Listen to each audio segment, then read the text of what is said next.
5 கிராமம் அருகே இருசக்கர வாகனம் மீது வேன் மோதிய விபத்தில் 2 உயிரிழப்பு. கன்னியாகுமரி மாவட்டம் கொட்டாரம் பகுதியைச் சேர்ந்தவர் சுப்பிரமணியம்.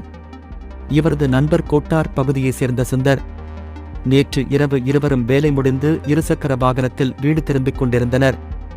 அப்போது அவர்கள் 5 கிராமம் அருகே உள்ள பால்குளம் பகுதியில் வந்தபோது எதிரே வந்த வேன் ஒன்று எதிர்பாராத விதமாக இருசக்கர வாகனத்தின் மீது மோதியது. இதில் இருவரும் தூக்கி வீசப்பட்டு சம்பவ இடத்திலேயே பரிதாபமாக உயிரிழந்தனர். இதுகுறித்து தகவல் அறிந்த 5 கிராமம் போலீசார் சம்பவ இடம் விரைந்து சென்று இருவரது உடலை மீட்டு பிரேத பரிசோதனைக்காக ஆசாரிப்பள்ளம் அரசு மருத்துவக் கல்லூரி மருத்துவமனைக்கு அனுப்பி வைத்தனர். தொடர்ந்து இந்த விபத்து குறித்து 5 கிராமம் போலீசார் வழக்கு பதிவு செய்து விசாரணை நடத்தி வருகின்றனர்.